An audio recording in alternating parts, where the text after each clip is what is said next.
Hey, so on today's drive home, I was thinking of sharing something with anyone who watches. Something that I stumbled across that I found quite intriguing, something I'm trying out. And I guess this really is for people who not only do a lot of reading, but also may do some journaling and note taking. You know, over the years, I've used and have developed quite an intricate system of filing and keeping notes of things. So in terms of topical files, I have really 4 filing cabinets full of things I've collected over the years. Probably could have been much more. And then many other things got carried over into electronic filing. But even as I started my doctoral work a while back, it's easy to keep notes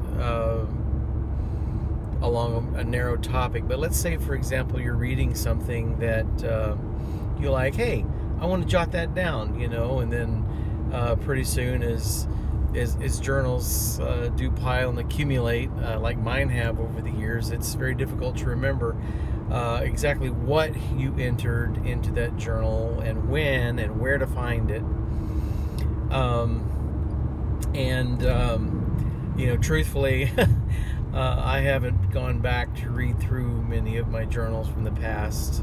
Maybe on some rare occasions I've looked for something, but maybe in terms of taking book notes especially, and incorporating things that you read that communicate wisdom, that communicates something to do with life, and you want to record that, but you don't want to forget where it is either. Well, one of the things that I discovered was, and we've probably heard the term, if you're one who's much into journaling and reading, of a commonplace book. A commonplace book was kind of like a journal. Really, the more I've read about them, it seems that there are really no rules. There are certainly no rules for journaling.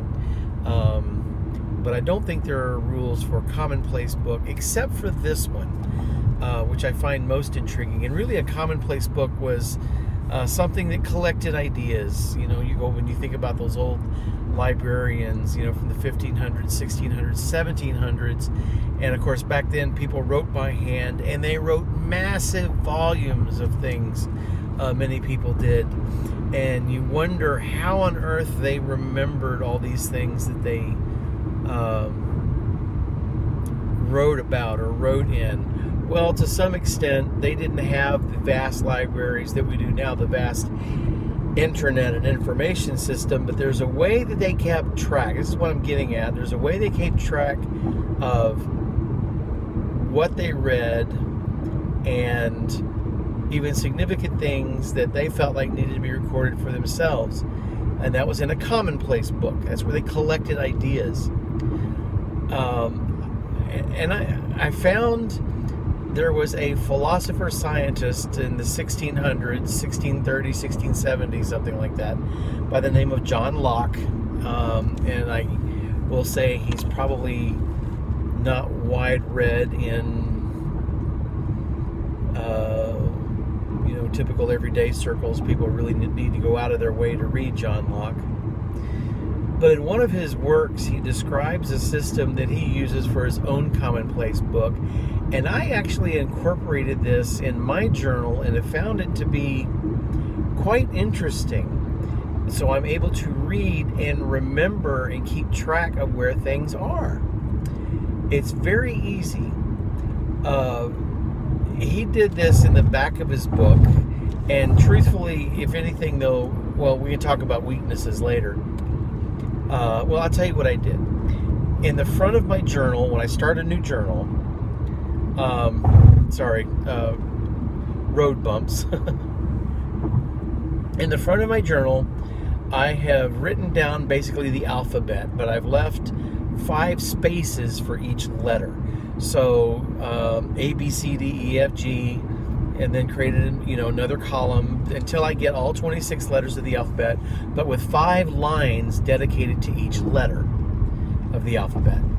All right, so just picture that in your mind, a grid of A through Z, and then 5 lines dedicated for each of those letters. Now each line, each letter is subdivided into 5 parts, and those 5 parts are the vowels, A, E, I, O, U. So if you look at the letter A, it's divided into 5 parts. There's A, E, A, I, A, O, and A, U. Use another letter T. T, A, T, E, T, I, T, O, T, U. So let's say, for example, you're reading something and you think, oh, I really need to write this down. This is really important. I don't want to forget it. Something about wealth. You're writing something about wealth and poverty. You're reading and you go, okay, I want to write this down. So you write it down in your journal and you note what page you've written it on, okay? Up at the top of the page that you've written your quote on, you just write the words, the key words related to what you're reading that you want to remember, like wealth or poverty. In your index, under W-E, you take the first letter of the word and then the first vowel that appears. So under W-E, you write the page number. All right? And so what's the next word? It was poverty. So under P-O, you record the same page number. Now later on, you might be thinking, okay, I know I read something somewhere about wealth. Where did I write it down? Well, you know that wealth starts with the letters W-E, so that's where you go. You go to the W-E and you find your page number. Now as you continue to write and take notes, your page numbers tend to grow. You know, you begin to fill up with page numbers. And it's helpful to write the keyword at the top of that page because, you know, you may have another word that starts with the same letter, and then there's the next nearest vowel. Let's say property. You record under P-O just like you would poverty. The only difference is that R is not a vowel. So let's say on page 2 you wrote something on poverty, but on page 11 you wrote something on property. Well, when you look under P-O, you will see 2 entries, right? One for page 2, one for page 11. And that's why your keyword becomes helpful, because you'll know that you have something on that page and you can just glance at the top. Well, anyway, this system was developed by John Locke in the 1630s. And like I said, it has its weaknesses because you're not recording individual words and you're not filing anything specifically by topic, but you're creating an index that's helpful. And every new journal is starting with that. Now, when I discovered it, I actually put this index at the end of an old journal, and I went through and recorded those page numbers. Now, in some cases, I dedicated an entire month of writing on a specific topic or within a certain topic. And when that happened, let's say I wrote on pragmatism over the entire month of March. I'll get it out. Well, under pragmatism, P, and then the next vowel is A, I wrote March. So that tells me that every single entry in March was on pragmatism. Now, from there, you can break it down. Action, like let's say I wrote something on action. The first letter is A. C is not a vowel, T is not a vowel, but I. So AI for action, and then you write that page number. So you can divide and subdivide however you like to do it. I've actually found this to be quite helpful because I was able to return to things that I wanted to go back to quite quickly. And as a matter of fact, it's even expanded the kinds of journaling that I do now, albeit I've been struggling with my own personal work schedule, which has affected my reading. It's dropped drastically. But I've been more inclined and more driven, in fact, to use my journal and actually go back into it.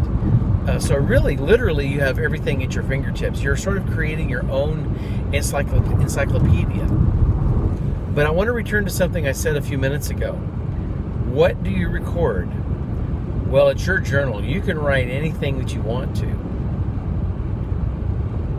But it helps if you write things that inspire you. If you record things, quotes and passages that contain words of wisdom, that can that help with the direction of your life.